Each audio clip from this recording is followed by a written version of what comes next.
Ladies and gentlemen. Oh, what an unpleasant surprise for Lesnar.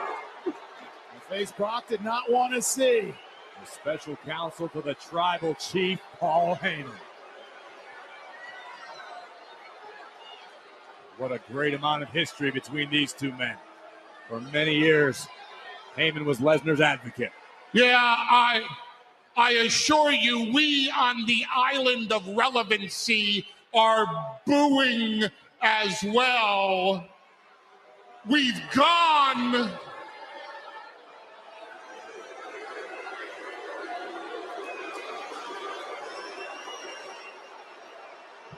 Speaking of hogs,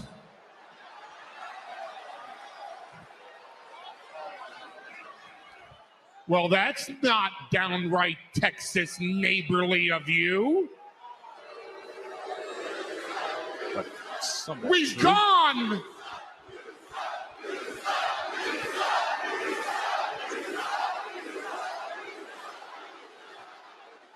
Listen, despite our differences, Brock Lesnar does not suck.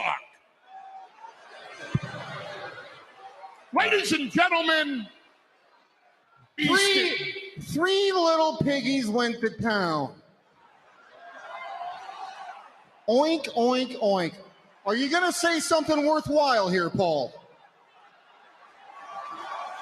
You know what bothers me? We've gone from the most stupendous WrestleMania of all time to the most barbaric SummerSlam of all time, and that plays right into your hands. The odds-on favorite. If you're a betting man, who are you betting on for SummerSlam in a last man standing match? Brock Lesnar. Why? Because Roman Reigns defined his greatness by athletically beating down, smashing the opposition, pinning them, making them tap out in athletic competition. But we, for 20 years, we defined Brock Lesnar's legacy by annihilating people, by putting them down for good, by taking them out of action, by breaking their necks, by conquering streaks, by ending careers. So if Brock Lesnar has to put Roman Reigns down for the count of 10, that's what Brock Lesnar is going to do. It doesn't matter to Brock Lesnar if he puts Roman Reigns down for 10, or if he's so violent he puts Roman Reigns down for 100. He doesn't care if he sends Roman Reigns to the hospital or if he sends Roman Reigns to the morgue. That's not a man. That's a beast. That's a hog slaughterer. That's an annihilator. That is an avenging badass that wants revenge against my tribal chief.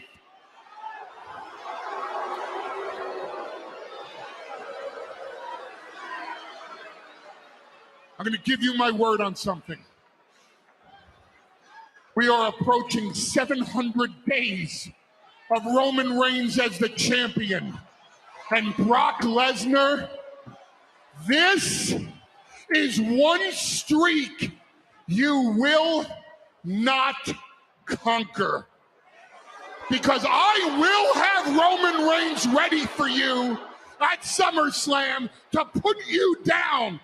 If I have to train Roman Reigns to stick his hand up your ass and pull your heart out through that hole, that is what my tribal chief is going to do to something like you. How you doing? This is the Corn Man, Cornboii, aka Captain Terrorist. You are listening to Sit Down Marks. with DB Primo and AJ. Ladies and gentlemen, the following Sit Down Marks podcast is set for one fall.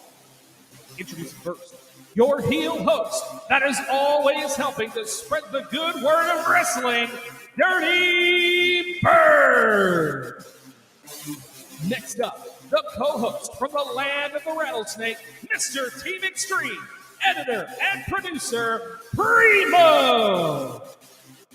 And finally, your co-host, straight out of your mama's kitchen, driver of the grip wagon, straight off a cliff, assistant editor and producer, AJ!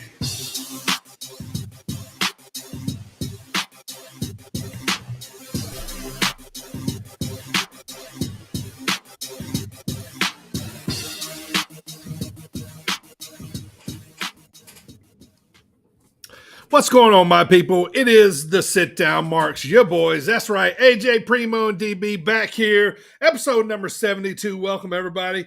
Appreciate everybody checking in with us today. Want to thank TW Ward, as usual, the good old voice of Memphis Wrestling. Speaking of my co-host, AJ, how's it going today, my brother? Oh, it's great. It's been a fun day. I've had a lot of fun today. I don't know. It's been a normal day. I smell the exaggeration. No, it was great. I loved it. No? It was fun. Well, how about our co-host? Well, the one that we used to know as Primo, but today he is Patriot Primo with his America's Lucha Daddy mask on, the old red, white, and blue. What's happening, brother? Three-time Kurt Angle champ. That's right. The three-time champ is here. America's Lucha Daddy, a Patriot Primo, is in the house. Episode 72. Welcome, one and all. How is your voice muffled? There's a mouth hole in that Lucha Daddy mask. I had my mask on for a minute, too. It's itchy. Your mask was beautiful. I like your mask. It was very nice. I feel bad that I have no mask. I've actually, well, you're not going to pull the curtain here, but we'll talk about that later. All right. Well, thank everybody listening on all the podcast platforms, Apple, Spotify, iHeartRadio, Stitcher, Google, all those. We appreciate all the support on all those, and we appreciate any review that you would leave us on any of those platforms. So, tell you what, let's see what the old Pop of the Pod has for us today, the jukebox. Let's see what it has here. Get it ready. Jukity box? Where are you? Hello? Jukity box?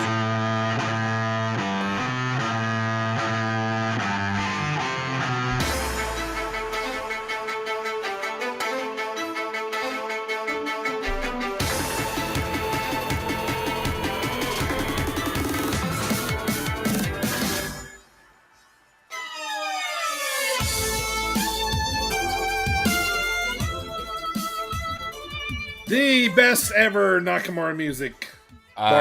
Did you put that on there specifically for me so I could get a boner while we're doing the podcast? Yes, boner. we want you to. That is one of my favorite music. In the podcast. It is easily one of the best songs ever. Yes. Well, I guess the old jukebox, after pissing you off for a couple weeks, wanted to get back on your good side. So hadn't played any Nakamura in a while. So there you go. I love it so much. It's one of the best. Hey, Jay, you got any wrestling history today? You know, I believe I do. I do have some wrestling history. Got some good ones, too. All right. First, we're going to start with the Battle of the Dicks in 1979. Hey. Slater? Was it Steamboat? By the way, Dick Blood. By the way, today is, I almost said March. It's not fucking March. July 13th. Today is July 13th. And in 1979 on this day, which again is July 13th, Battle of the Dicks. Couple of whangs fighting. Dick Murdoch defeats Dick the Bruiser to win back the NWA Missouri Heavyweight title in St. Louis. Captain Redneck, Dick Murdoch.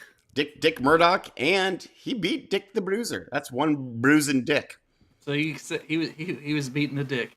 A dick was beating another dick. It's weird how that. Captain Redneck was a real nickname too. Was it really? Yes. I love wrestling. Maybe not at this iteration, but he was at some point. Yeah. So we have the historic WCW's Bash at the Beach in 1997, where main event saw Lex Luger and the Giant beat Hollywood Hulk Hogan and Dennis Rodman. Why was WCW a company in the 90s? Jesus fucking Dennis Rodman. Yeah, bring him on. I think that was when he blew off practice in the finals. They were in the finals together. Yeah. Yep. Yeah, show up and be on Bash on the Beach.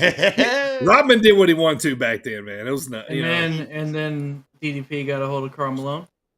Yes, he did for Goldberg's fucking little thing. Like, what's with wrestling and basketball players? I don't understand it. NBA was hot then.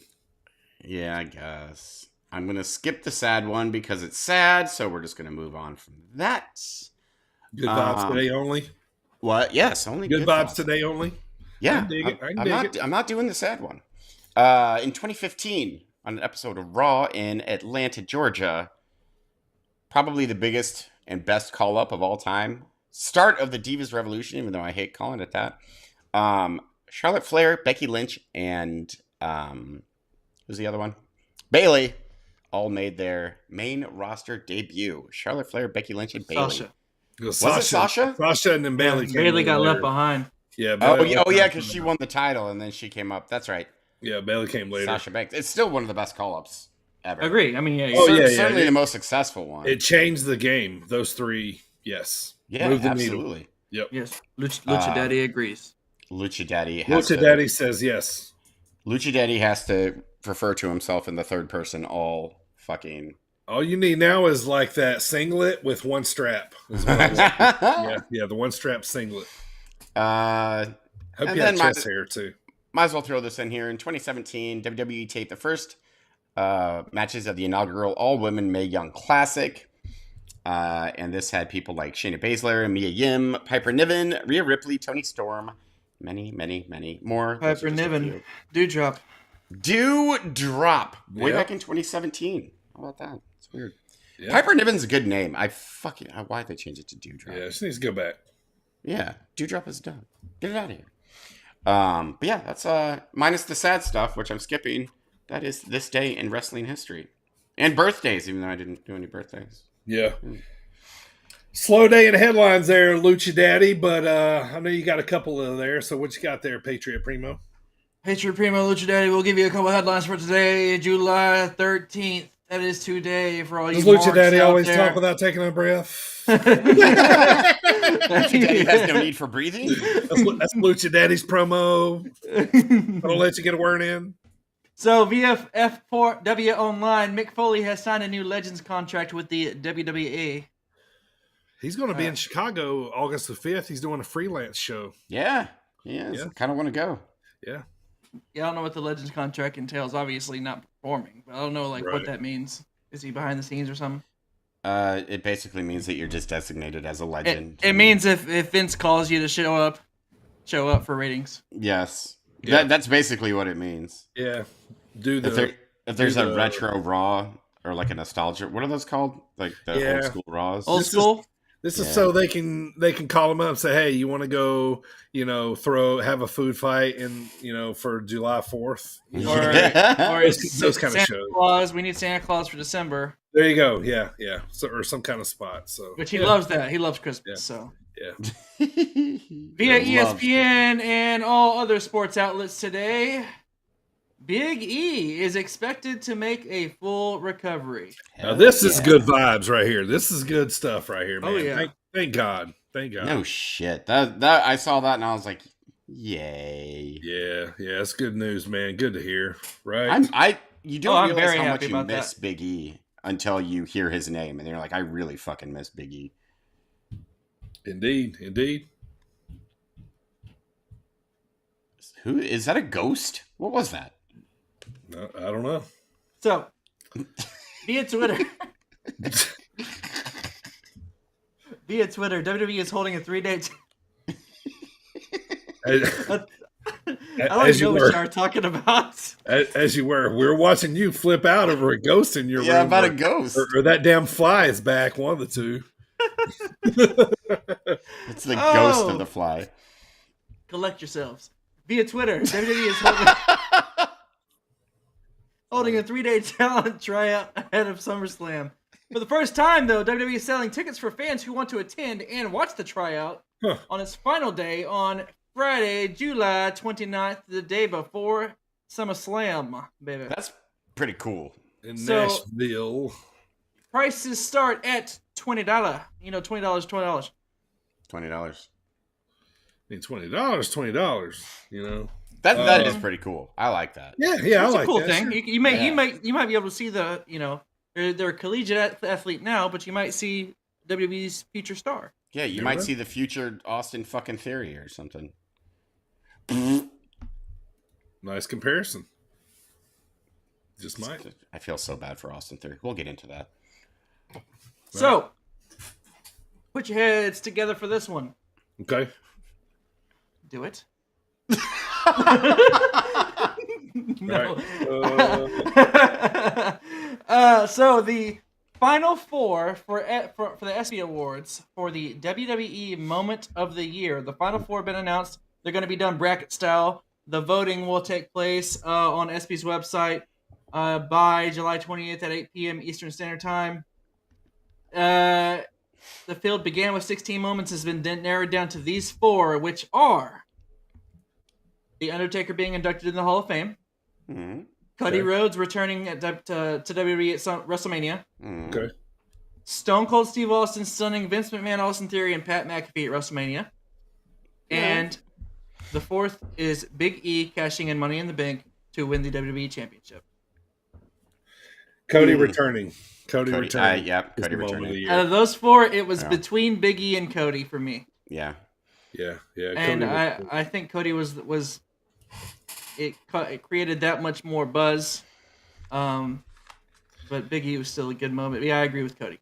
But if they treated Big E a little better after he cashed in, oh yeah, then that was moment might have meant more. But yeah, it's got to be Cody. That was such a cool moment.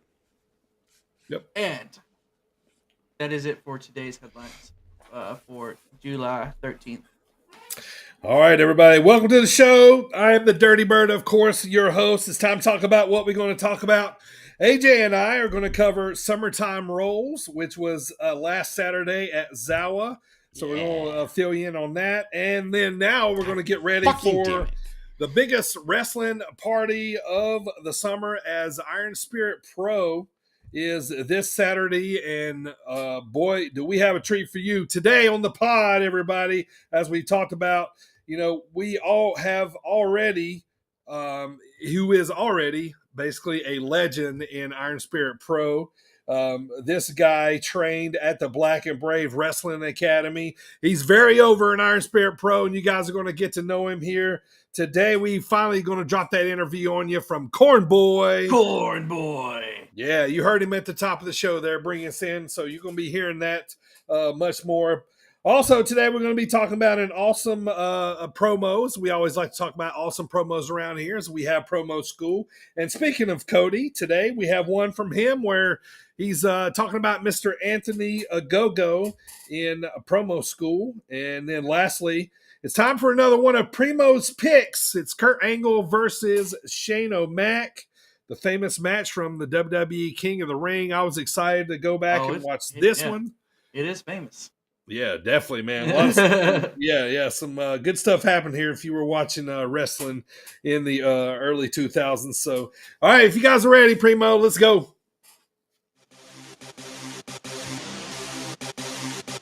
This is Levi Cooper. Hey, this is Buck Nasty, Bucky Collins. This is Big Beef. What's up, bozos? This is Trevor Outlaw, and you're listening. And you're listening to the Sit Down Marks. Sit Down Marks. Sit Down Marks. And you're listening to the Sit Down Marks podcast with DB, Primo, and AJ. All right, before we get to the recap and Primo gets us, takes us through Impact Wrestling.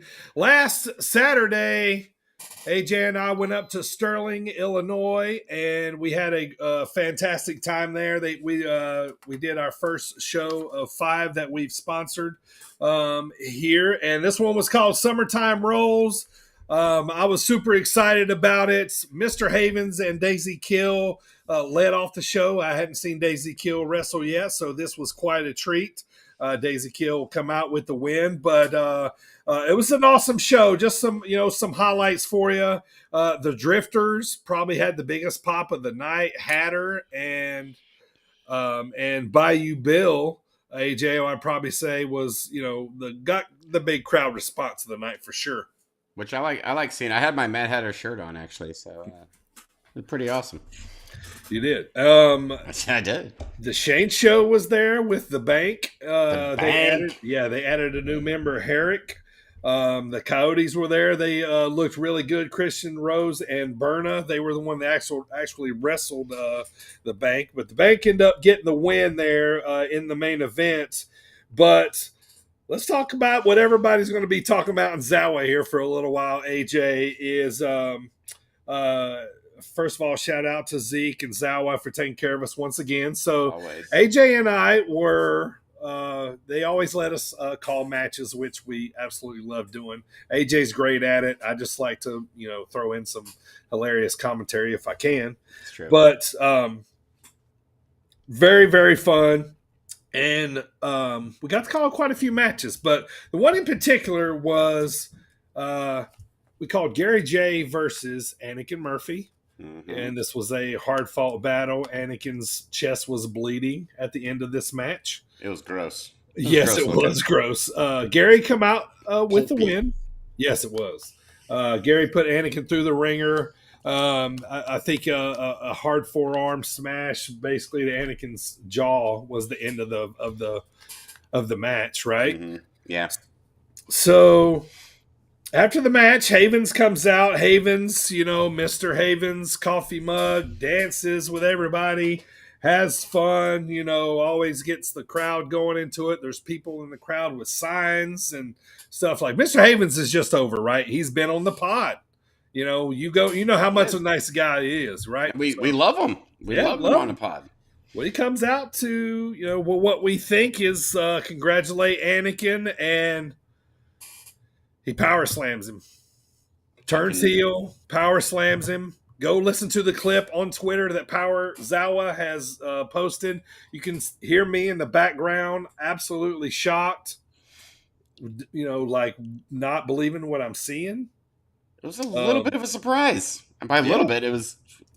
We were like, what? Wait, what the fuck? Mr. Havens? Big surprise to me. I mean, we've heard stories, that he was a pretty good heel back in the day, but we haven't seen it yet since kind of coming on board here without watching, kind of older tapes and stuff. But, so this is going to be really interesting. He told a lot of the Sterling faithful to shut up, go to hell. He Nobody basically was ever told there everyone for him. Yeah, he did. Go fuck themselves. Yeah, he did. He's He like, really fuck all did. you guys. You know what? Fuck you guys. It was absolutely great. I'm looking forward to seeing how this one's going to end up turning out. So, after that being said, good job, Shane Show, by the way. Got the win there for the Bank, those guys. So shifting to Saturday, AJ and myself back to work. Iron Spirit Pro, biggest parties, biggest show of the summer, definitely for Iron Spirit Pro. We're back at the Station Saloon. One of our last few outdoor shows. I think we're running outdoor shows through. We got two more. Two more. Yeah, that's right. So back at the Station Saloon, Bloomington, Illinois. Brubaker Orion Starlight is the main event. Orion's had a pretty good run here lately, AJ. He's pretty formidable here. Opponent for Brubaker. Mm-hmm. It's going to be tough, man, because a lot of people have stepped up to Brubaker and he's knocked them all down. So far. Yeah. So it'll be interesting to see. We got the local guy, CJ Esparza, Bloomington's very own, wrestling one of the Midwest kind of he's part of Team Ambition, kind of a badass here in the Midwest, man. The Quad Father himself, Camaro Jackson. So that's going to be a nasty matchup, man. I'm looking forward. I love Camaro, so that's going to be. We've seen him a lot. We've seen him a lot at St. Louis Anarchy. Yeah, he's great every time too. Yeah, man. Yeah, I'm looking forward to that one. We got the boys, those damn Coyotes. This iteration is going to be Brooks Berna and Connor Hopkins. Stepping in to wrestle the technical difficulties, who wrestled there once before. They're making their return, so that's going to be a good matchup. They were super impressive, by the way. Technical difficulties, they were a lot of fun to watch. They really are, man. Yeah, they're very innovative and got a lot of high spots and stuff too. So these guys are going to be good, and also probably going to kind of be a sneaky match, man. Everybody always talks about Mad Dog Connolly, right? Well, me and AJ see him wrestle, you know what I mean, and he never loses. So sooner or later, he's going to be probably in contention to go for the title here, possibly as well. Mm-hmm. But he's got Sabin Gage in front of him. I'm gonna just say it. Connolly don't lose in Iron Spirit Pro very much. I haven't seen it happen very often. So that's going to be another matchup. They also had some more announcements today. Etsy Orlandi is coming back, and a few more. But anyway, go to www.ironspiritpro.com for tickets. It's going to be a big show this weekend. I'm excited. We got a brand new ring. It's going to be a big show, man. We got a snow cone cart. Or mobile truck. The fuck? Mobile truck. Aren't trucks mobile? Snow cone, like food truck, big thing out there. One of them mobile trucks. Yeah, one of them mobile trucks. So, yeah, it's going to be fun, man. Big show on Saturday. So, let's get rolling with the recap. Primo, kick us off, man. You're up first with Impact and NWA. Oh, sorry. Lucha Daddy. My bad. Lucha Daddy. That's right, baby. Lucha Daddy is here. Lucha Daddy. Thank you for that. Thank you for that, young DB. All right. Moving DB. on to Impact. Did that flatter you? You're welcome. Always. Impact. Speedball Mike Bailey retains the X Division Championship. You can't do recap. Oh my god. Big character. All right. I was trying to let you Okay. I couldn't. I'm sorry. So Speedball Mike Bailey retains the X Division Championship by defeating none other than Alan Angels. EY Eric Young makes his return after being gone since Slammiversary. James Storm, after being he just came out of an interview. Yeah. And then he was like, I don't know, that's kind of what was going on. And then he walked into the locker room and Macklin was there. He's like, what up, old timer? Right. And so James Storm was like, I'll show you, old timer, you little fuck, next week. So that's what's happening. I hope he hangs around a little while. I love James Storm. I do too. And then finally, Mia Yim defeated Deonna Purrazzo in a #1 contenders match for the Knockouts Championship. Did it looks like Violent by Design might be breaking up too here. Yeah, so hit. So Diener and while Eric Young was gone, Diener and Doering both had matches against Alexander. Yeah. And EY, when he came back, he was like, "Hey, you guys need to refocus. It's about me, not about you guys." Basically.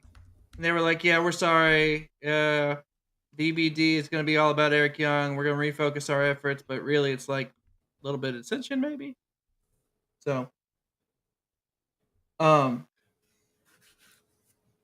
that was all I had for Impact there. Yeah, that's all I have for Impact as well. I'm moving on to NWA Power, the famous Race to the Chase tournament. Yeah, here we go again. Race to the Chase. It is announced at the beginning of the show that Mike Knox has a first round bye. He basically says that William Patrick Corgan and Matt Cardona said he could. That was basically it. Yeah. That's all I have here is the first round matchups because they took up a lot of the time. They're actually some pretty good matches here. We got Tom Latimer defeating Chris Adonis, formerly known as the Masterpiece, Chris Masters. Right. Another first round matchup. Brian Myers, the most professional wrestler, defeating the Pope. The Pope. I don't know why, but I've always liked the Pope. I just have. He was always a great promo. I like him. Great. And our final first round matchup. So Billy Corgan last week said that William. Just fine on my way. He said that last week he lifted the ban on Tim Storm to be able to challenge. Well, this week Trevor Murdoch's like, yeah, I thought it was a good decision. It would be fair, blah, blah, blah. I'm a good champion. And so So in this first round matchup, Nick Aldis defeats Tim Storm via DQ because Storm he like bumps into the referee and that doesn't get him DQ'd because it knocked the ref down. But while he thought the ref wasn't looking, he kicked the national treasure in his national coin purse. And then the ref saw him do it. So he got DQ'd. The national coin purse. Nice. and that was basically it for NWA. It was a bunch of first round matchups. I'm not a big fan of Tim Storm. Like, I understand the lineage and stuff like that, but I don't. His storylines haven't really. He's out. He's already out of the tournament. So yeah. So I'm okay with that. All right, AJ, what's going on in AEW, man? All right, well, shit. I don't have much for AEW. There's 2 matches on. I have just a few notes myself. Yeah, very little. It's a light week. Not much happened. Yeah. So 2 matches I want to talk about in Dynamite. The first, of course, is the match for the TNT Championship, which was. Yeah. Wait, what's it? Wait, what? Ah, there we go. Chef's kiss. Yes, it was. It was booked to perfection. Except for one thing. Ah, interesting. It wasn't a good match by any stretch of the imagination, but it was still awesome because Wardlow just basically destroyed Scorpio Sky as he should have, and claimed his first title, which is also it's going to be the first of many titles. Wardlow is a beast. I didn't like how he just stepped on him to pin him. That bothered me. Yeah. I didn't really like. It's like you're a babyface now. You just destroyed this guy. Act like a babyface, but whatever. It was fine. It was right result. I was super excited to hear it or to see it. Like Wardlow was basically fighting like everyone because there was all kinds of distractions and interference and Speaking of Wardlow, real quick, Primo, we were at Zawa last week. We spoke with Jay Fowler, who was one of the security guards that was one of the ones that took a power bomb from Wardlow last week. Yeah, how awesome is that? Yeah. Let that feel for him. He was the last one he was the one that took the last one. So so I went back to go watch it again. I went back and watched it. I'm like, oh, it's Jay Fowler. That's pretty cool. That's pretty neat. Yep. It was. Yep. And again, the match wasn't very good, but right result, booked to perfection. Yes, it was. The only complaint was they should have did it at the end of the show. I felt like it would have made a bigger deal. We should have went home with Wardlow holding the title. Yeah, I agree. I feel like it just would have been a bigger deal. It was kind of like, let's get it in the beginning. Go ahead. Like, I mean, I realize that that's AEW's thing is like pop the crowd with a big match right off the bat. But they should have flipped. I agree. They should have flip-flopped the main event in the opener. I think so, too. What are you going to say, Primo? Yes. So, you know how everybody has had their own color schemes with the TNT Championship? Uh-huh. Do you guys wonder at all what Wardlow's will be? I could give 2 shits less. They should just leave it what it is. I don't like when they change. I like custom belts. I don't the like little side plates and stuff like that, but I like the main one to stay. You know what I mean? Like when they changed the strap color. I liked it when Ultimate Warrior did it for the IC belt. Apart from that, not the biggest fan, but this one's just going to be gray. Like, what other color could it possibly be? Gray. No. Not a fan. Just shutting it down. Green. He's been wearing green. Yeah, maybe it'll be some green or something. I don't know. Yeah. I look forward to it. Kind of an unpopular promo from Christian Cage. Ooh. And I can't be a hypocrite here because he's real heel, man. Real heel. Yeah, and he's garnering some real unnecessary heat. Which I can't be a hypocrite and bitch about Max Caster and then praise Christian Cage. It's kind of the same kind of heat. I don't remember what he said anymore. He talked about Jeff Hardy a lot. Yeah. Oh, he did. Oh, that's right. Yeah. Right to Matt Hardy. Yeah, I thought that was okay. It was a little below the belt, but I mean, I feel like because like Christian's one of the ones like they know each other. They like know each other. Know each other. So you gotta think like they'd be like, it's for the show, dude. And again, he probably they talk about it beforehand, obviously. Yeah. But when he said, "You're starting to make your brother sound like the sober one," like that was, yeah, right. I was like, oh, I was like, damn. that's sad. Like That's sad. I lost all like old Team Extreme Primo would have been like, you can't say that about the Hardy Boys, but now I'm just like, fuck it, dude. Up next we have, in my opinion, one of the worst face turns that has happened in a very, very long time that I want to talk about, and that is, of course, the acclaimed "fuck off." Scissor me, daddy. Like, you know what's weird is like when we meet Max Caster, I'm gonna fucking be like, "Oh, Max Caster, it's so cool to meet you," but I bitch about him. Can you ask him to scissor you? Yo, listen. I'm gonna do that to his face and be like, "Do you hear how stupid that sounds?" Listen, he's gonna do it right back. He's like, you know how much money that makes me?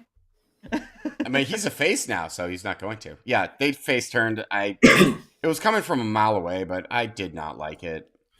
I hate a match anytime that I'm like, Billy Gunn was the best thing about that match. I don't mind him being face. I just don't want him to change up the gimmick. Like, keep shitting on people. I love it. The gimmick's gonna change. Like that, they cut it off. Like I think that was the whole reason why. Was it Billy Gunn that cut off his little "yo, listen" garbage? Yeah. So I think they are gonna change it, which is gonna lose them a lot of momentum. I feel like I hate it, but I know that it's super over. Sure. So yeah, I didn't really like it. I love Bear Bronson though; he's fantastic. Like I do, I love him so much. And then we're going to move on to the Interim World Championship match, Jon Moxley versus Brody King. Earlier in the night, the Dark Order they were in Rochester, New York, which is Brody Lee's hometown. So that was a nice little touch. And then on to the main event, which is Jon Moxley versus Brody King. It was fine. It was a fine match. Yeah, I thought it was good. I enjoyed it. I thought, I liked it. You thought for a split second that Brody King had any shot of winning, but you kind of knew that he didn't. But yeah, it was fine. It was good to see a championship match. So yeah, it was a fine episode. Nothing spectacular, but nothing terrible either. Right. Which brings us to Rampage, unless you guys got anything else for Dynamite. That was all I had, was just the Moxley Brody match. So Rampage was basically a Ring of Honor show, which yes, I was also okay with. It was just a bunch of fun stuff. Like Eddie Kingston beat Konosuke Takashita. Did I pronounce his first name right? I think so. Konosuke, yeah. Eddie Kingston is so goddamn over. Still, like he always will be. Ring of Honor match, we had Lee Moriarty and Jonathan Gresham versus Gates of Agony, which of course is, which I didn't know their names at first, Toa Leona and Khan. Khan, yeah. Which is a pretty good match. Yeah, this is Tully Blanchard's new stable here. Yeah, Tully Blanchard. Yeah. Which was cool. It was a good match, and it was cool to watch. Gates of Agony got the win. Yeah, they need to come up with like a tag team finisher though. One of the guys just handed him to the other guy, and they did like a power slam or something. Let's get something going on here. Yeah, which I think they will come up with something. Oh yeah. Was it here that they talked about Samoa Joe in the Ring of Honor Championship, or was that on Dynamite? I don't remember. I'm not sure. I think it was here because, again, this is a Ring of Honor show. And then we, have the main event, which is Orange Cassidy versus Tony Nese with the stipulation that was stupid, so I'm not going to mention it. But Orange Cassidy got the win. Danhausen's awesome. That was basically it for Rampage. It was, again, not real eventful. But Jonathan Gresham joined at the end of the match. He turned on Lee Moriarty and joined Tully's stable. I guess they'll probably come up with something to call him or whatever. But yeah. So I thought that was a clever move there by both of them. So y'all got anything else for AEW? Nope, I got nothing else. Nothing from you, Lucha Daddy? Lucha Daddy has nothing more for AEW, no. For I have pooped my pants, Lucha Daddy. Right. I must go. For I have shit my pants. Shit my pants. My pantalones. All right, WWE smackity down, as the former Primo used to say that was on the show with Lucha Daddy guys. Smackity down. There you go, smackity down. They're still in, the worst state in the Union, Texas. So, but we're still here in Fort Worth. Shut your mouth. just the worst. All right, so did you guys see the? All right, Romans. We don't need to see none of your dumb Texas shit. We're looking for it. Did y'all see the new computer graphic of the Usos that they have? I don't like that. It looks weird. I wasn't even paying attention. The Usos, like Romans, looks fine, but the Usos look kind of creepy. They do, yeah, and they like simulated point up in the air, so yeah, it looks weird. But all right, so as you heard at the top of the show, Paul Heyman was talking about. Well, Roman comes out first and gets acknowledged. I don't know that he was too happy with Fort Worth's acknowledgement of him, I guess. But anyway, he gets his acknowledgement, and then Paul tells him he's going to have to be the best he's ever been to beat Brock. Theory's music hits, and Austin is standing there with the briefcase just to kind of remind Roman of what could happen if he's beat up too bad after the Brock match. But you heard Paul Heyman, as we came in the top of the show there, talk about that. So they're doing that little bit of an angle where the wise man is kind of making sure Roman doesn't take Brock lightly, so to speak. You know what I mean? Like, sure, yeah. Like, is it working? Are you guys leaning any more towards Brock than you were last week? Nope. 0%. 0%. Okay, yeah, absolutely zero. A funny spot on SmackDown. Pat McAfee wasn't there, so Corbin stepped in and did the Nakamura dance. Yes, but here's the thing about that. So it was Money in the Bank night that he supposedly attacked him a week prior, right? Mm-hmm. Saturday night, the week prior, and at this point, it's been 6 days, and McAfee doesn't show up to do his job to commentate. However, for anybody that watched UFC, they all saw McAfee sitting there with right beside Triple H right after that pay-per-view. So it's like, what, you can't really... Kayfabe. I mean, it was funny, at UFC, he was in a neck brace. Yeah. Oh, Jesus Christ. Right, yeah, still selling it, right? Like, still selling it, yeah. Yeah, so so I thought that was kind of funny, but he was just kind of mocking, Corbin or whatever, or mocking McAfee. So, yeah, so they're just leading up to their SummerSlam match. So, speaking of Nakamura, and kind of a funny spot, Gunther punished Ludwig Kaiser because he lost to Nakamura. He chopped the shit out of him. He sure did. He beat the shit out of him. Yeah, he did. Yeah. He's like, get back up! Boom! Get back up! I want to see Nakamura and Gunther feud, and I want to see Shinsuke return to the King of Strong style, and I want to see these two just beat the fuck out of each other. Like, I'm fine if Gunther beats Nakamura at the end, but I think they would have such cool matches. Yeah, I think they would too. So we get Liv's official champion speech. She's on SmackDown now, which is the belt she holds. So she, instead of Raw, but she gets interrupted by Natty, of course. Ronda comes out, of course, and then Ronda beats Natty in a match, and so that kind of makes me think probably a triple threat coming up soon, something like that, possibly. But another heel turn, Lacey Evans. Basically just gets on the mic, tells everybody to fuck themselves and go to hell. You know what I mean? Like that, basically, So I don't know. She could do that anywhere else. She had to She do it could've. in Texas. Yeah, she had to do it in Texas, so.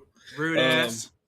And then kind of, I think Drew and Sheamus took us home, but whatever. Who cares about that? But the main thing was Drew McIntyre is going to get a shot at the WWE title at Clash at the Castle against whoever is the champion after SummerSlam. Oh, I wonder. Brock or Roman, Who's right? it gonna be? Who's it gonna be? Yeah. So is it? Can it be? So, can I bitch about Austin Theory now? Hit it. Okay. Sure. So, this is what I want to bitch about. Austin Theory is super talented. And you can tell that he's working his fucking tits off. And they're going to ruin him. Like, he looks like a joke. Like, he's showing the briefcase off in front of Roman Reigns. Like, really? Fucking Austin Theory, stop it.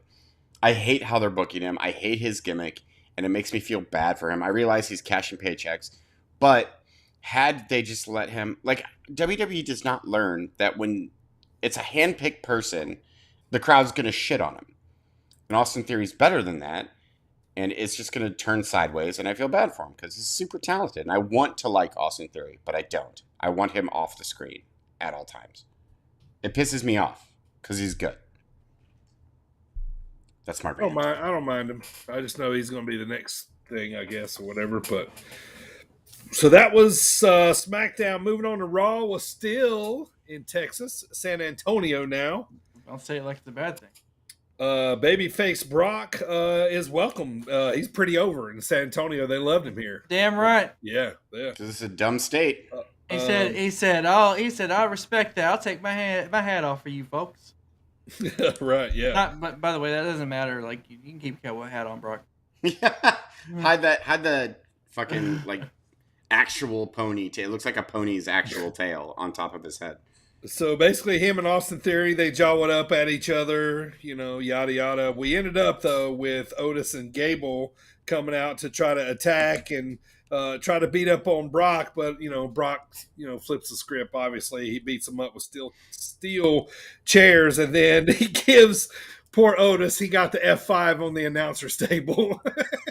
Sold it like a This champ. was fun. Big old boy. Yeah, that's a big fella. Yeah. Brock was flexing on this one, but the Judgment Day is recruiting Dominic Mysterio, trying to get him to leave Daddy. What do you think about that, Lucha Daddy? I like that. Lucha Daddy likes that a lot because the fellow Lucha Daddy Rey Mysterio, he needs to let the little birdie out of the nest, let him do his own thing. Yeah, I don't want Dominic Mysterio in Judgment Day. I want someone cooler than Dominic Mysterio in Judgment Day. Well, you'd get like a dark Dominic, maybe. He's gonna wear black and purple instead of 619. He can do the 916. I think the coolest thing that could happen, honestly, for Dominic is for him to go down to like NXT and just grind it out for a while, and then come up with his whole new shtick, new moveset that doesn't look like his dad's moveset. And just like kind of like remove himself from Rey Mysterio. Sure. Become your own man. Yeah, I think that'd be a good move to go down to NXT like that. I think that'd work. I wouldn't mind Dominic in NXT. Yeah, sure. But I do like the approach that Ben and Damian are doing there. They're like, fuck your dad, bro. Like, come on, come hang out with the cool kids. Yeah. We're the revolution. Like, right. Yeah. I'm sorry, but they are the cool. They look like the cool kids. Yeah. I love Finn's Long Boys. They're so with the purple like fucking belt thing. Okay, so sweet. Miz and AJ. Looks like we're headed to a SummerSlam match. Turning my mic off. I like this. Miz and AJ? Mike's back on. Wait, you like this? Miz and AJ as a match for SummerSlam? It's not going to. It's going to involve Logan Paul and. Well, I hope not. But if it's a one-on-one, oh yeah, I'll take it. But if Logan Paul is like in the corner or a tag team partner, or Logan Paul and AJ going to be together to go against Ciampa and Miz, Wait, are they going to try and make Logan Paul a babyface? He already is. Even though he's one of the most hated men in the nation. Just reviled. Sure. I like Miz AJ matchup though. I would take that because it's new. Like, yeah, we haven't seen AJ fucking Miz, but I don't want Ciampa in there. I don't know what they're doing with Ciampa. I want to see AJ Ciampa. That would be fucking awesome.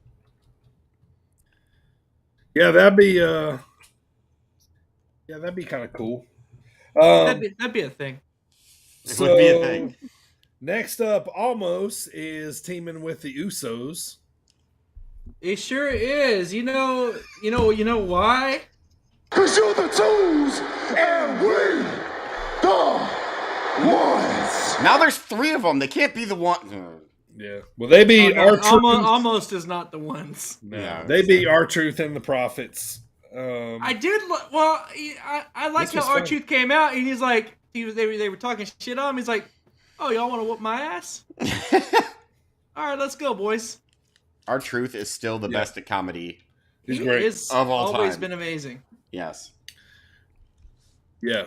He's always, and the man doesn't age. The man doesn't age. He's a vampire. No, he's like 60 years old. Yeah.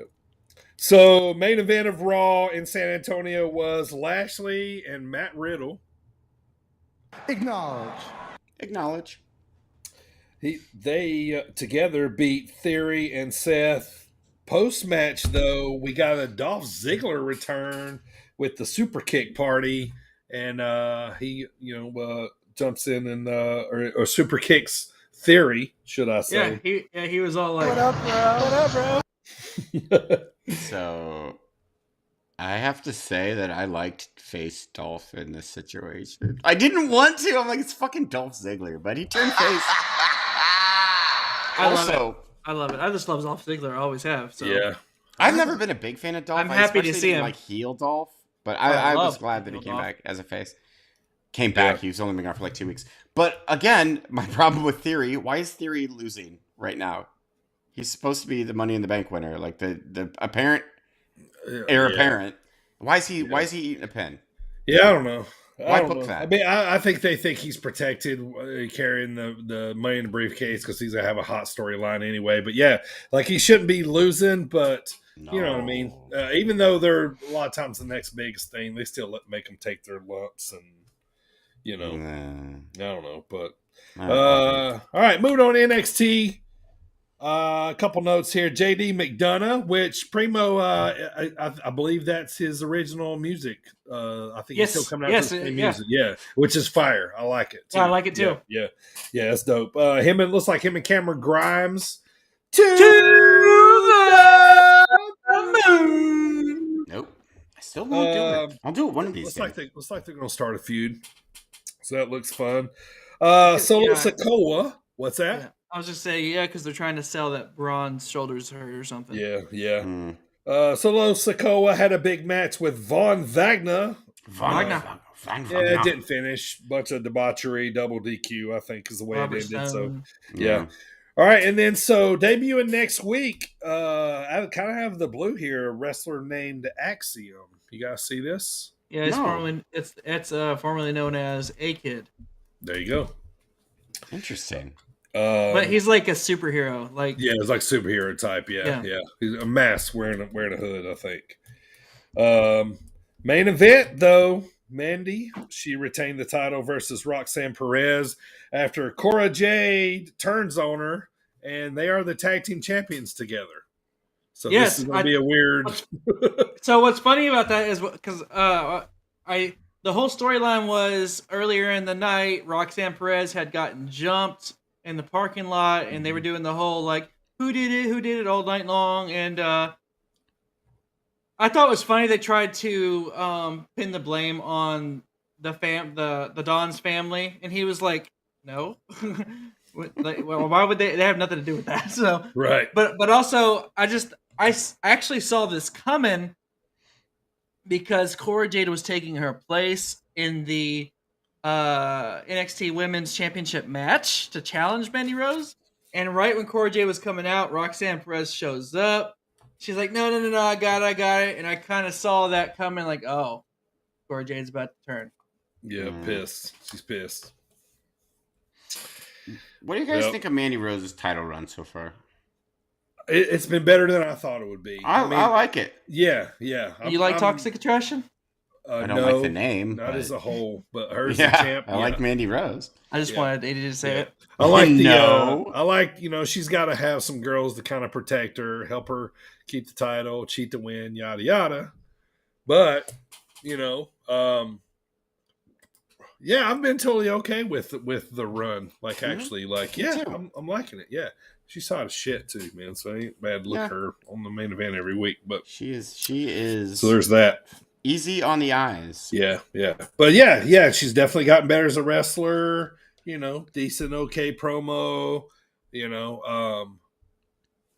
Yeah, she's probably held it longer than I thought she would. I'll be honest, So she's had it for like half a year now. Who's going to take it off of her? Who's taking it off of her?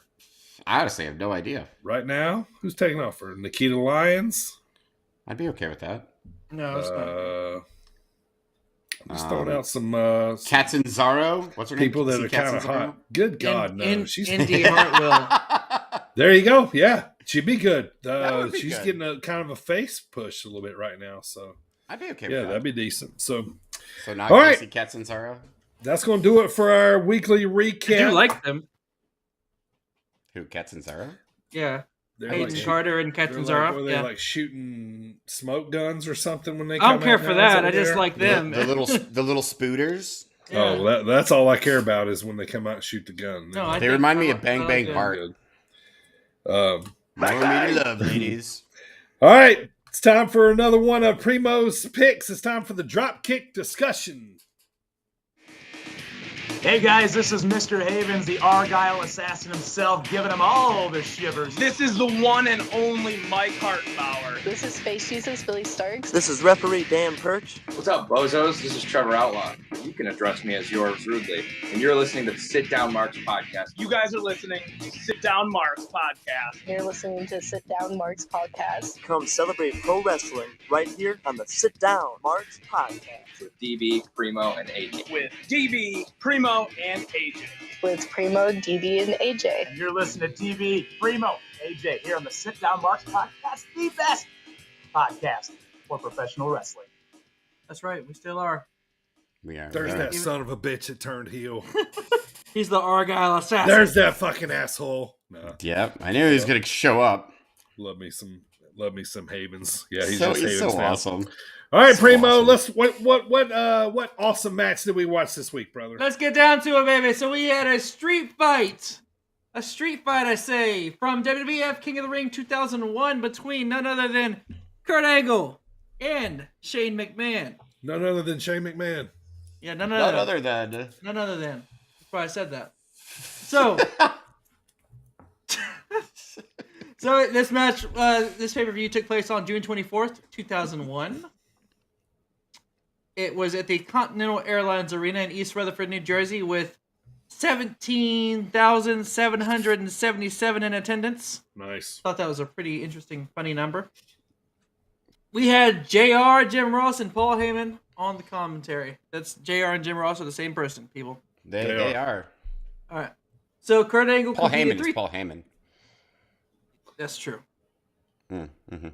And Paulie dangerously, all that stuff. Okay, Kurt Angle competed 3 times during the night. First match, because it's along with him doing this street fight, he also competed in the King of the Ring tournament.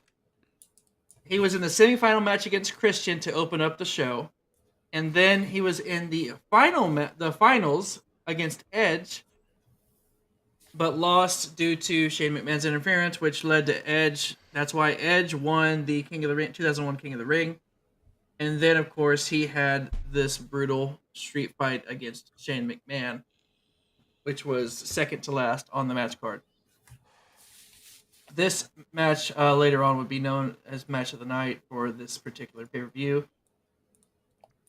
Moving on, we have just 2 things for the entrance. I just want to say that Shane's baseball jersey said, because I always like to look at what his baseball jersey say. Yeah. It said Super Mac, Kurt's Kryptonite. So stupid. And then I just put that Kurt Angle's entrance was just like iconic. I've always liked his entrance with the fireworks, the pyro. So that's all I have as far as the up to the beginning of the match. What do you guys got? So what I have is I liked the build of the match. I liked the reason for it. I did back then too. I hated Shane O'Mac, and I hate him. I hate Shane O'Mac now. I cannot take him seriously in any capacity, like at all. And it was especially bad back then. But I agree with you with Kurt Angle's entrance. It's still one of my favorite entrances of all time. And that's really all I had for now, except for the fact that I literally wrote, God, I hate Shane O'Mac. And that's about it. Okay, for me, first thing was, and we talk about this all the time, I watched the video package they ran to start this match, and all of a sudden I'm like goosebumps, chilled, ready to watch it again.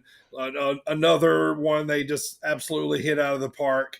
If I hadn't watched anything about this whole feud, you know what I'm saying? I go back and I watch that video package, just basically everything in a nutshell. Like it tells you why they're pissed at each other. Just beautifully done. Beautifully done. Also, my second note was, back in the old days when they used to make cool sets for every damn pay-per-view. Oh, yes. This when they had the big electric chair for King of the Ring. It was like an electric chair throne type looking thing, but was very cool. Then my last note up until the match started was when Shane come out, obviously young, obviously, very still kind of green, but I think you could definitely see the nervousness on his face to start the match. And then Kurt fucking just phenomenal shape. Like Kurt was just this is like gross. Rip City, gross dude. shape. Rip Amazing. City. Dude, it's like, yes. Yeah. So that's what I got up till the to start. gills. Yeah. All right, so let's get to the match here, shall we? Kurt Angle comes straight because like I said, Shane interfered to make him lose King of the Ring, and also they've just had this boiling heat since Shane had interrupted Kurt Angle's medal ceremony. That's what kicked off this whole feud to begin with. So Kurt Angle comes out to his entrance. Pyro goes off, but Kurt takes off the medals and just beelines the ring, gets in the ring, and immediately tackles Shane and begins to pummel him. There's a hill, like right there at the beginning. Shane McMahon does this hill trip. It's like a facebuster hill trip. I thought that was pretty unique. You don't see anybody do that. So he catches Kurt Angle's leg, Shane does, and then he hits him with a stiff punch. Well, that's why in this next spot, Kurt Angle gets an amateur wrestling position to bait him in. Mm-hmm. That was real. Kurt was pissed. So got him to get in the ring. So he gets on all fours in the amateur wrestling position, and as soon as he got a hold of Shane, he was like legit beating the shit out of him for a second, and because he did just bust him open with a stiff punch. That's where the blood came from, right there at the beginning. Right off the bat, yeah. I wrote Kurt Angle has some of the cleanest and explosive belly to belly and German suplexes. Absolutely. The second time, Kurt tries to bait him in with the amateur wrestling stance, but Shane doesn't fall for it and is able to mount some offense there. Yeah, he kicked him in the side. Yeah, right in the side. Yep. Yeah. Shane gets on the barricade. So this was kind of interesting.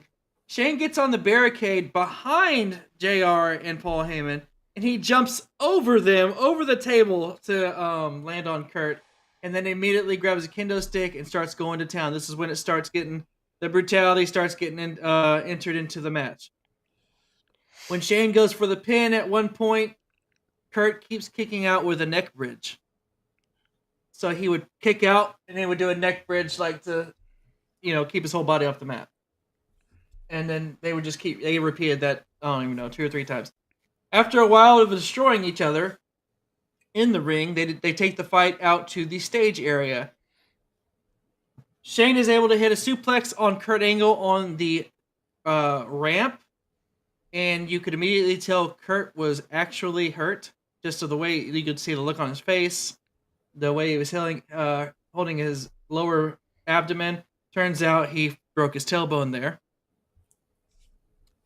Kurt, I thought this part was funny. So right after that spot, they both get up and he whips Shane into the stage prop. Well, JR and Paul Heyman are like, oh, they knocked him into that thing. They couldn't think of what it was called. They legit called it a thing. Yeah. The thing holding up the stage. Yeah, they're like, that thing, and just knocked him into it. Now comes the part that everybody remembers from this match. Mm-hmm. It's the first belly to belly. He goes to do the belly to belly to Shane McMahon through the glass King of the Ring panel, and Shane doesn't go through. He's upside down, back against the glass, and spikes his head into the concrete. He slid down on his back, but right on his head, right. And then but Shane tells him, do it again, and Kurt successfully is able to belly him through the glass the second time. Yeah. Now they're inside behind the glass, and they tried to do the same spot, except back towards the ring. And after 2 failed attempts, and both of them being wore the fuck out at this point, Kurt just grabs Shane by the back of the head and puts his face through the glass and just throws him through. They make sure that the glass breaks this last time. So Shane seems to be knocked out from this, and Kurt gets kind of aggravated because he's like, it almost seemed like he wanted to stop the match right there, but he realizes, Kyoto's telling him, no, you got to do it in the ring. You can't pin him on the stage. So he goes and gets a hold of the rolling top box and puts Shane on the rolling box and rolls him to the ring. Puts him into the ring, and you think at this point that Shane's so damn, busted up and knocked out that he's just going to get the 3 count, or Kurt's going to get the 3 count and the match will be over. But Kurt actually kicks out at 2. Then he gets a trash can lid and starts whipping the shit out of Kurt with it. He busts him in the face with this trash can lid 3 or 4 times, and then hits an angle slam on Kurt. I'm pretty sure they're both concussed at this point. And then, but for the finish, Shane McMahon had been monkey flipped to the top turnbuckle. Then Kurt grabbed this rectangle sheet of plywood and just started beating Shane with it. And then in this moment of genius and trust in this plywood board, he puts it on top of the top rope across it, like a triangle, and he as a platform, and he gets up there and does this super angle slam, which was one of the coolest angle slams I've ever seen, and throws Shane McMahon 3/4 of the way across the ring, and then ends up getting the 1, 2, 3 for the victory, and that was the finish. Go ahead, AJ. Okay, so I've never done any research on this match before, and because I just watched it and love watching Shane McMahon get the shit beat out of him. But so I did, and I saw that the whole Kurt Angle story about how he got legitimately pissed and was like, "All right, motherfucker, I'm gonna fucking own you, I should, because I'm Kurt Angle and you're goddamn Shane McMahon." That's always bothered me. Any Shane McMahon match, it ruined, because I like to suspend my disbelief when I'm watching my wrestling shows. And I like to think that the fights are legitimate, because that's part of the fun. Anytime Shane McMahon is in the ring, it ruins it for me. I'm like, Shane McMahon is a joke. Why is he rabbit punching? And people are taking... They have to sell that. Kurt Angle, the wrestling god, has to sell Shane McMahon's offense, which pisses me off. So I love the spot when he got back in the ring and was like, all right, just come on, let's go. You want to throw potatoes? We can throw potatoes. Yeah.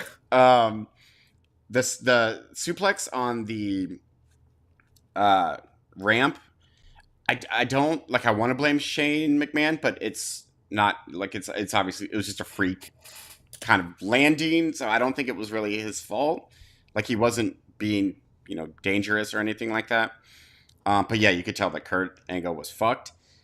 And then the fucking sugar glass. I love the story behind the sugar glass. Yeah, that it ended up not being. Yes. So all day, Vince McMahon was adamant that they stay away from it because it was supposed to be so delicate that they're like, stay away from it, stay away from it. Yes, Michael, boss's son. I fucking hate that about Shane. But so when they did it, and he doesn't go through, it's one of the most famous spots in wrestling history, obviously.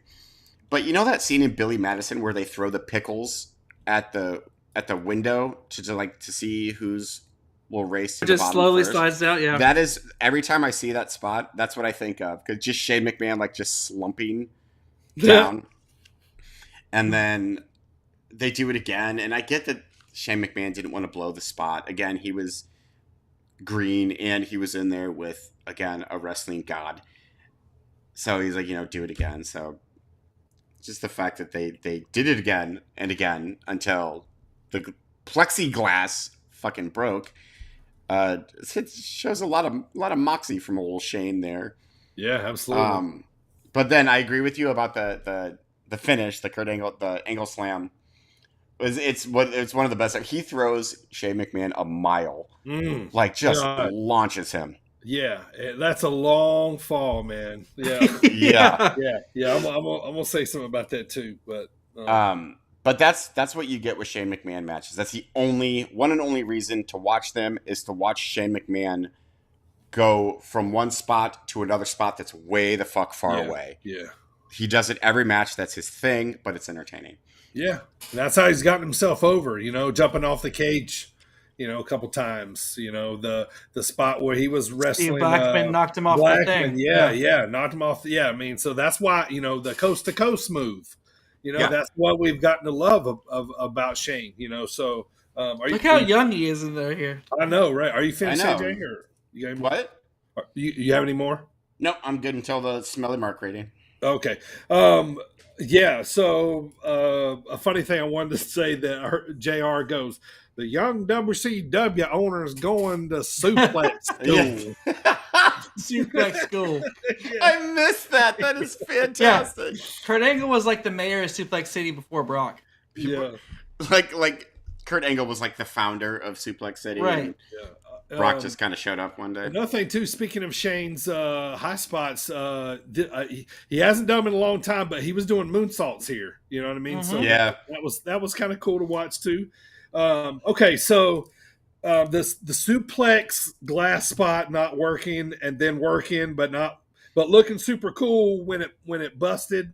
You know what I'm saying? And then not working twice was the reason that most people remember this match, right? You know what I mean? Like the spots, but like you take that out, it's still a fucking awesome match. Oh yeah. You know what I mean? Like but that's what we remember because it was like, like had it worked twice both times, or like as it's supposed to both times each way, you know what I mean? Like to perfection, it would have been just another part of the match. Just another part of the match. But it still would have been a super cool spot. It still would have been a cool spot, especially because the way that when he went through that first one, the way it kind of busted was kind of like really cool looking. You know what I mean? Just shattered, Yeah. But this what made me always remember this match, and then when coming back through when he tried the suplex twice and didn't work the third time, he went. Kurt was just like basically put him face first through. Coming back through, as you can see the replay, coming back from the other side, when he comes back through the glass the second time or after the third time or whatever, But that was wild. But the angle slam off the top rope, first of all, poor Shane, yes, but right. He had to be so damn sore the next day, but man, that looked so cool. It was a great finish, great spot. Like I wasn't like totally, that finish kind of sucked after all that craziness that happened. But no, it didn't. The match was fantastic. Both guys laid it out there. Shane, he did awesome to be so young, and it's great to hear stories that he pissed Kurt off and I'm sure he was happy as shit when that match was over. You know what I mean? Yeah. But yeah, that was all I got, man. But it was great to go back and watch this one. It was exciting. I was still intrigued, and once they started going up the ramp, I'm like, all right, here we go. Right? Yeah. Here we go. Now the bollocks. Yeah, here we go. But all right, boys. So we've watched it. We've reviewed it. Now it's time to rate it. Primo, Lucha Daddy, this was your pick, man. Why don't you go first here? Yeah, so my pick, I actually am a fan of Shane O'Mac. I always have been. For the reason that, I was a Daredevil kid growing up. My older brother used to be able to tell me to jump off anything, and I would. Yeah. So that's why, like, I was a fan of Jeff Hardy, Shane O'Mac, just for these, the all the death-defying stunts. And I thought this match was really cool. And then of course, all the stories that came afterwards. Kurt Angle has gone on to say that this is one of, if not one of the most brutal matches he's ever taken part in. And for me, I'll be honest, I mean it holds up. Yeah. And I love this era of Kurt Angle. Yeah. So I'm gonna give it 9 out of 10.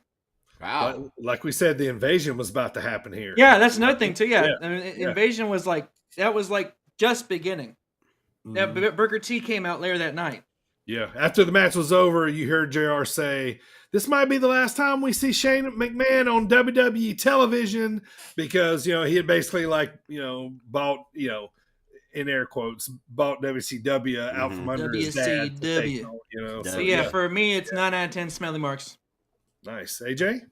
So my hatred for Shane O'Mac is well established. My love for Kurt Angle, especially this era of Kurt Angle. Like this era of Kurt Angle, he's, in my opinion, one of the best in-ring performers of all time. It's like him and Bret Hart, maybe, or like, and I hate to put Brock Lesnar in that category as well, but I'm going to put Brock Lesnar in that category as well. But just it's peak Kurt Angle, and it's a fantastic match. Like you said, it holds up. Like it really, really does. It's still so much fun to watch. I had a blast watching it. And then knowing what I know, like after the research that I did about it, knowing what I know and then watching it made it even better. Like the fact that he legitimately pissed off Kurt Angle, and Kurt Angle was like, "All right, motherfucker, let's go." I love that. I absolutely love that. So I expected not to like this as much as I did again, but I did. So I'm going to give this an 8 smelly marks out of 10 smelly marks. Yeah, this match for me, like I said, I thought was fantastic. In prime, top of his game, Kurt versus a young green Shane McMahon who, basically laid it all out on the line there, and I'm gonna hate to say it. I'm gonna just say this. Sometimes when I watch these matches, a little bit of my rating is replay value. How good is it to go back and watch it? And this is one of those that's up there. So I was at AJ with an 8, but just because like this is one of those you could go back and always watch it, like it's in that category. I bumped it up to an 8.5. You know what I mean? Because, it holds up, holds up over time. Not only the match itself, but there's a lot of little stories intertwined. And even if you didn't even ever see or know about the little stories entwined, you don't have to be a wrestling fan to know that, hey, Shane's supposed to go through that fucking glass. Right, yeah. He's not supposed to. You're like, oh, that didn't go well. Right, yeah. So you're watching that like, oh shit, and then he goes through it the second time and like, oh, okay, damn, and then oh shit, they're right back there again. One time you think he's going back to it, and like, oh, yeah. So 8.5 for me, man. This is good shit, man. I love it. Yep. Great choice, man. Great choice. So I saw one interview that was like, well, no fucking wonder Kurt Angle like hobbles around the way he does now. Jesus Christ, yeah. No wonder he was addicted to painkillers for he was all 15 in, years. Man. Yeah, he was all in. So great dropkick discussion there this week from good old Lucha Daddy Primo there. Next week, Michael joins us, and we're going to be watching rating and reviewing 3 Stages of Hell. Austin versus Triple H from No Way Out 2001. That one's going to be awesome to watch because I haven't watched that one in a while yet either. So I have a confession about that match really quick. Right around the time. Go ahead. I watched that maybe 3 months ago because it's one of my favorite matches of all time. I've watched it so many times. I fucking love when you said last week that you love this feud, I was like, does he know we're watching this match? No, yes, I've watched it. I fucking love this match. I can't wait to review this match. Yeah, I love I love it because I remember it being good, but I'm excited to watch it back because I haven't watched it in quite a while. So looking forward to that one. So that's going to do it for the Dropkick discussion of the week. It's time to move on. We got a nice promo school here for you today. This one goes back not very far, not very long ago. May the 12th, 2021. Wow, yeah. Yeah, it wasn't that long ago, 2021. This was when Anthony Gogo had not long been signed with AEW. They were trying to pick him up to, kind of be a major player, before the injury happened. So this was kind of, the start of his push. Looked like Cody was probably going to, we thought would maybe put him over. We don't know, you know what I mean? But Cody, nonetheless, cuts a very classic promo, as good as he is, as we know he is, on Anthony Ogogo here. So I found this one to be fun and very classic. Just reminds you how good a storyteller, I guess, Cody is here. So check this one out, man. This promo school from Cody from May the 12th, 2021. Anthony Ogogo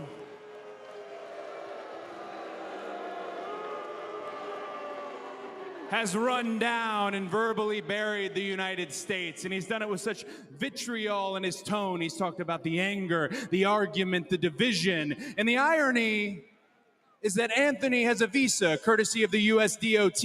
Anthony collects that great green courtesy of the US Treasury. He's afforded all the same rights we all are to do and say what he'd like. That's freedom. That's America.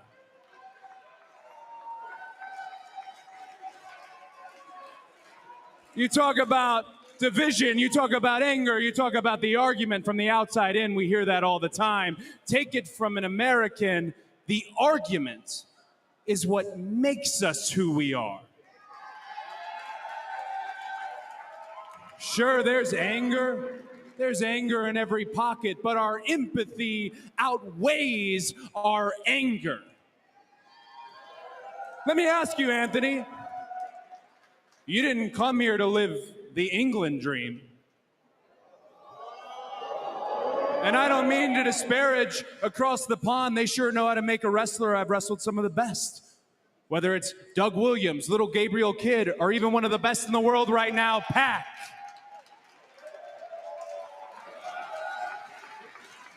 It's 1986.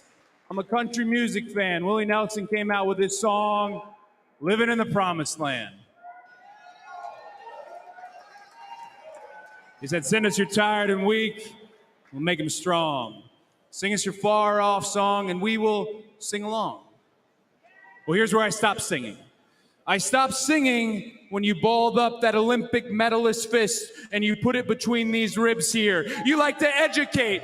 You like to pontificate on what the U.S. is. Allow me to turn the favor. The industry that you joined, it was an Italian immigrant who was world champion for 4,040 days. There's so much to behold here. There's so much to love here. The dream lives here.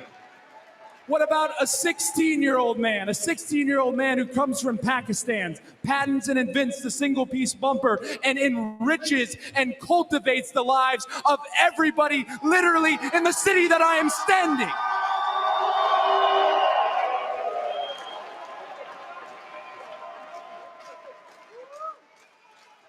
Prior to 1961, in Atlanta, Georgia, there was segregation. Blacks and whites could not attend the same schools.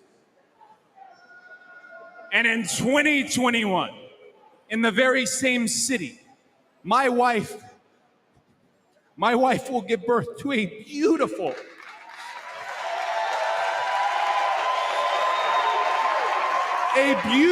white, a beautiful black American princess who will have both identities, shun neither. And I want her to know.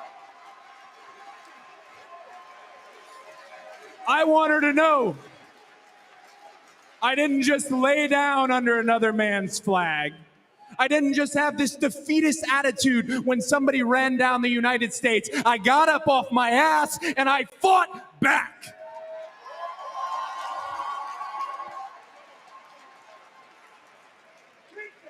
And here's where we're going to do the fighting. at Double or Nothing.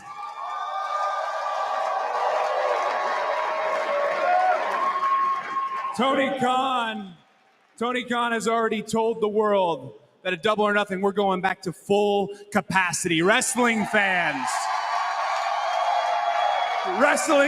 returning to their seats and returning close up. Thank God. And on that night, it'll be Anthony Ogogo versus myself, but he will not be wrestling the American Nightmare.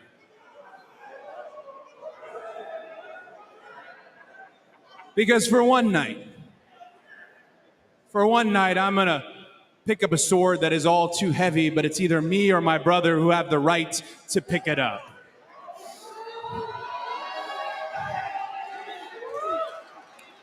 So for one night, Justin Roberts, this relates to you. Nothing on presentation's sake will be different. It comes from deep inside. As I said, at Double or Nothing, it will be Anthony Ogogo versus the American Dream, Cody Rhodes. Well, we're fans of Cody here, especially in promos. What did you guys think about that one? You know what pisses me off about that promo? Is the fact that that kind of promo was buried in WWE under Stardust for how many years? Because, like you said before, Cody Rhodes, he's fantastic. He is absolutely fantastic. And, yeah, I love that promo. I love it so much. Yeah. And the fact, and like when he announced, I remember watching that live. Obviously, it was like 2 years ago. But when he announced that he was going to be the American Dream, Cody Rhodes, I was like, it's so cool. I love it. I love it. It's awesome. Primo? Well, let me talk to you. Oh, God. So, that was going back. Yeah. That's right. That's about how far back when this episode came out, where we reviewed this exact promo, baby. So we loved it then, and we love it now. I remember we were marking out over the American Dream thing. It's still cool. People give him shit because they think that he inserted the whole thing about racism in there for like no reason. But yeah, he was about to have a baby, so like, yeah, fuck off. Like a mixed race baby, like right. So he was able to like make that make sense there. Sure. But some people give him shit for that. Other than that, I don't personally give him shit for that. I think it was a great promo. I like it a lot. Yeah. And the fact that he said, I like that he says in there like, only me and Dustin could have the right to do this. To claim that sword. Yeah. Fucking brilliant. Fucking love that. Yeah. This was good, man. I always feel like Cody's promos are all good because they tell a small story. He gets the point over, that kind of stuff. So yeah, I thought this was another good one from Cody. So yeah, so promo school, always good, always delivers a good promo. We'll see what the next one will bring us. But now it's time, you guys. We've been waiting here for a while. We had the pleasure of speaking with Cornboii. Just actually not too long ago, just a few days ago. Cornboii, as you will hear in this interview, very prominent in Iron Spirit Pro. He's been seen in AAW, SCW. Super cool guy. He's been friends of AJ and ours since we started working for Iron Spirit Pro now. This interview was great. It was a little different. He does do some of the interview in character, you know what I'm saying? And he does, but it's interesting to learn a lot about Kevin Gutierrez himself, KG, as we've called him. But yeah, this was a very good interview. It was nice to learn, to peel back the mask, so to speak, of the Cornboii, because he does wear a mask, just like Lucha Daddy here. And right. we asked him about the corn gimmick evolving, that kind of stuff. So, but yeah, this was a great interview, wasn't it, boys? It was fantastic. I fucking love Cornboii. Thoroughly, like, if I I'm removed from the Midwest. I don't live there anymore. But if I still lived over there, Cornboii would probably be my favorite independent wrestler. He is such a fantastic dude to talk to hear his story, and just his energy. His energy is addicting. Yes, it's fantastic. Yeah. as he will tell you, and as we say too, he is a Black and Brave Academy graduate, of Merrick Brave and Seth Rollins. So it was kind of interested to learn, because we had some questions about the Academy. So without further ado, so to speak, let's get to it here, man. It was finally nice to talk to one of our friends, Cornboii here. We've been talking about bringing him on the pod, and we finally got to talk to him. So check out this interview with Midwest-based professional wrestler Cornboii.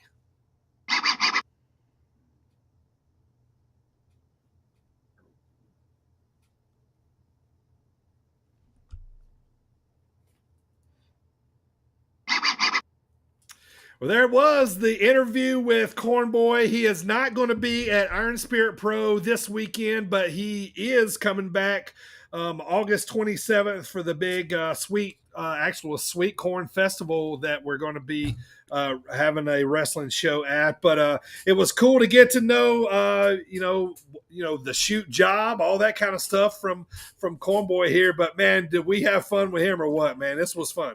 He was so awesome. And by the way, see this gigantic water bottle? This is inspired by Cornboii. I just recently bought it because he reminded me, because he talks about, how much water he drinks. And he reminded me that I've been perpetually dehydrated for my entire adult life. So I was inspired to buy one of these fucking water bottles. It says how much water you're supposed to drink throughout the day. So thank you, Cornboii, for helping my health. It's very nice of him. Yeah, I just loved it so much. You learned a lot about him. You learned about the whole gimmick, the corn life, brother. It's all about that corn life. Yeah, the corn life. You got the corn dogs, the ethanol, all that. That's right. Yeah. But it was kind of cool to see how he come to it, because promoters were telling him, "Hey, we would book that on our show." Yeah. So he just kind of went with it, and it fits. You know what I mean? It fits him.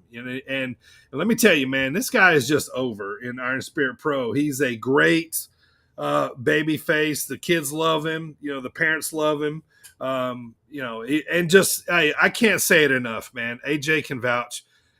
When we say this a lot of people, man, he wants it, but most of all, man, he has a great personality, man. He is just a great dude. He's fucking awesome. Like he really was. Yeah, really just a great dude. Always willing to help out, and just cool shit, man. Always up for anything. So it was great. So looking forward to seeing Cornboii on down the road. But if you ever see him booked on one of the shows close to you, man, go check him out, man. You will not regret it. He has, like Primo said, man, the guy's got energy for days, and he is just exciting, and he loves wrestling, man, and you can really tell. So thank you, Cornboii, for joining us. All right, time for my brand new game here called King of the Mountain. You ready, Lemmy? Kick us off here. Time to play the game! All right, so my brand new game is called King of the Mountain. We're going to be picking obscure professional sporting events, MMA events, sometimes wrestling events. This week's particular event, as the boys have seen, we're going to be picking a Mexican La Liga soccer match. Now, this match is going down Saturday night, Central Time, 7:05. So the game goes down between Guadalajara and Santos. Now, these two clubs, yes, why? Well, there's always going to be a connection to wrestling with me somehow, okay, on these games that I pick. So, Guadalajara, Santos, obviously, Santos Escobar, the leader of El Legado Fantasma at NXT. So, there's my wrestling connection, Santos. Guadalajara, AJ, Primo, and I are all going to make pixie sweeps to see who can get the highest streak of going for most wins. So we're all sitting at 0 right now. We're about to make our first picks. So I'm going to go first just because I already got my – we lost AJ. But I'm going to go with Guadalajara for this one. Primo, what's your pick, sir? Well, I got to agree with you there. I got to go personally with Las Chivas, Guadalajara.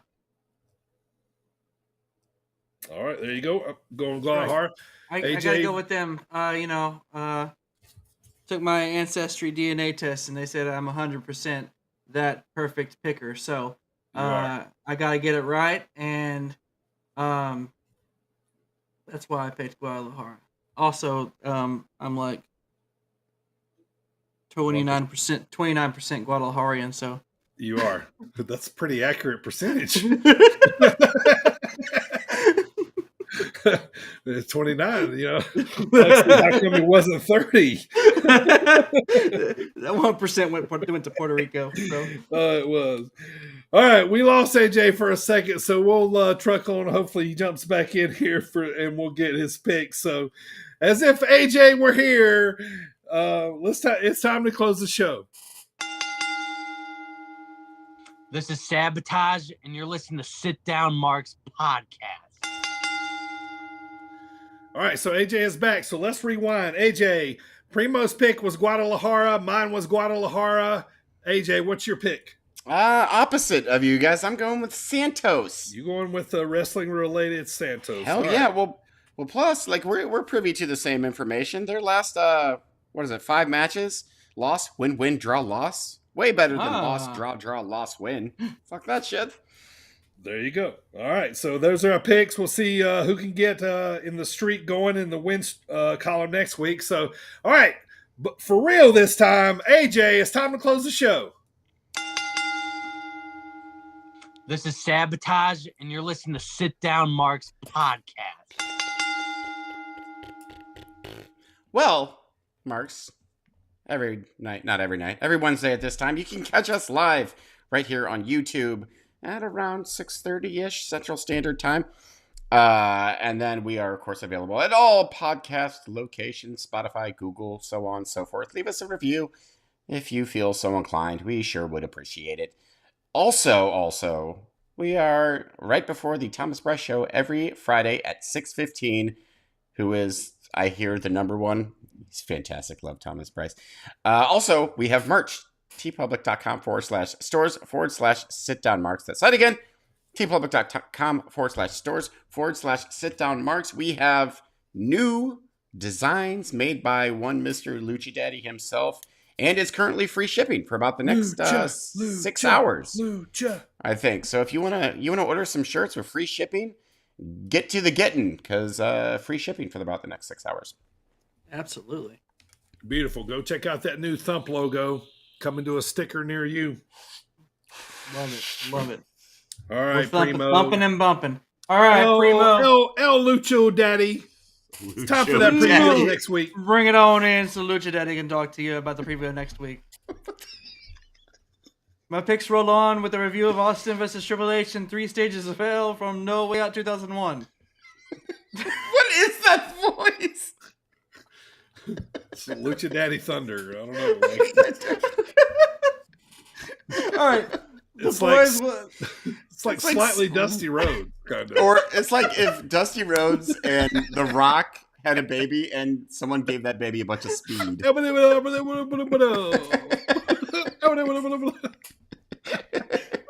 crying. This was a long one, too. You got to read for a minute here. Here, Dusty Rock, have some cocaine.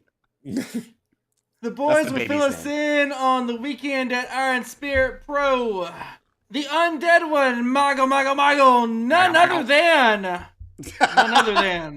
Mago. None other than. Returns with the latest promotional rankings, and he will join AJ and DB to try and see if he can win at Lucha Daddy Primo's music class, which returns next week as well. AJ pulled a major upset and beat DB last time, so next week will be fun. SummerSlam is coming up in just a few weeks, in case anybody's excited. But fear not, we got that shot of adrenaline you need, as next week we're going to have a major announcement about an upcoming guest. That's right, just a teaser. Let's just say this particular wrestler is on Impact Wrestling. Oh, yeah. That's right. Stay tuned, folks. Announcement will be coming next week. For all the deets, your boy Lucha Daddy will get it back to you. Thank you all for downloading and subscribing. I just danced like Donkey Kong. Yeah, man, I can't wait to drop that one on you. This is going to be our first Impact signed wrestler here, man. I'm excited. Wish I can say it, but we're going to wait till next week and drop it on you. So make sure you guys tune in next week. One last time, though, this weekend, Iron Spirit Pro, Bloomington, Illinois, Saturday at the Station Saloon. July the 16th, outdoor show. We got food, we got booze, we got snow cones, we got professional wrestling. You got your boy, the Dirty Bird and AJ. We got a brand new ring. Get your asses to this show, man. Biggest party of the summer. You just never know what can happen, man. It's going to be awesome. And one other announcement, and we'll be talking about this much later. Your boys have just signed on to be one of the sponsors of Dreamwave Wrestling, returning to Peru, Illinois, August the 20th. This is going to be a huge show. We'll be talking about this a ton coming up.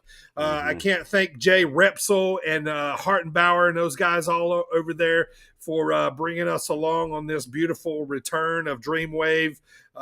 It's a full circle story kind of for me because, you know, as you heard me say before, when I first moved to Illinois, I guess it's almost 9 years ago now, Dreamwave, I was excited about coming to, you know, a hotbed for independent wrestling. Dreamwave was the very first show that was running. As soon as I could get here and go to a show, I went to it. It just hit different for me. Midwest wrestling, like I said, I love my, you know, Southern wrestling, but, you know, like when I came out here and moved to the Midwest, it was just like, you know, it went to another level for me, and Dreamwave has a lot to do with that. So we'll be talking about that later. So they are making a big return August 20th, and we're going to be right there, a part of it. I couldn't be more excited. Me and AJ are fucking pumped, man. I like, yeah. I think I might make a weekend out of it. It's a big show. Yeah, I can't wait. Like Dirty, like I remember when you first started at the bar, and we started like talking about our wrestling fandom. You were always like, "We need to go to a show. We need to go to a show. We can go up to Dreamwave in LaSalle." So you were, even back then you were talking about it, and I remember that very distinctly. So I'm super excited about this show. Yeah, it was great. I walked into this hot-ass Knights of Columbus building, and there's like 350 people in there, and I fell in love when the bell rang. Like, it was just... How cool was that? Just magic. You know, you're talking about a promotion that you know, it kind of was introduced to you when you got to Illinois, and sure. And now all these years later, we're sponsoring it. Full circle, yeah. The podcast is alive and well and great, and Dreamwave has allowed us to be a part of it, and it's crazy amazing, man. And it's very exciting, and like I said, it is a big show. If any of you want to see they are dropping the roster on their Twitter. If you guys want to go check that out. Yeah, they are. What we say? Max Caster, Hartenbauer, Alex Hammerstone. Yep. Zeke is wrestling that night, I think. Vic Capri, Brubaker, CJ Esparza. Just a huge night, man. We're going to be talking about that more. Jay Repsol, we're going to have him, the promoter, on to talk about that show. But, yeah, it's just going to be a huge night, man. And we are just ecstatic to be a part of it. And, it's going to be fun, man. Looking forward to it. One last time, thank you to Cornboii for being on the podcast, brother. Like I said, one of the nicest guys you'll ever meet, man. And we was happy to have him on it. And I can't wait to see his ass in August when he comes back to Iron Spirit Pro. So with that being said, boys, you guys got anything else before we go home here? Lucha Daddy? Nope. Lucha Daddy has nothing for the upcoming week other than be safe, don't do anything I wouldn't do, and enjoy wrestling. What wouldn't you do? Sounds like a way to go. All right, AJ, take us home.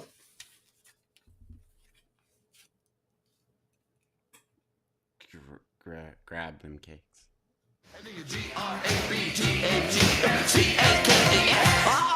Grab them cakes. Oh, is that all you do?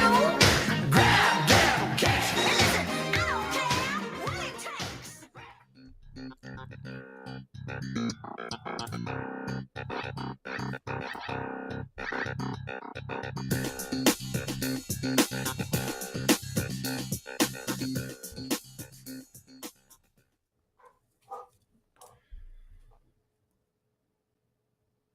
Is that your dog doing a late run in there? Fucking dog. Yes.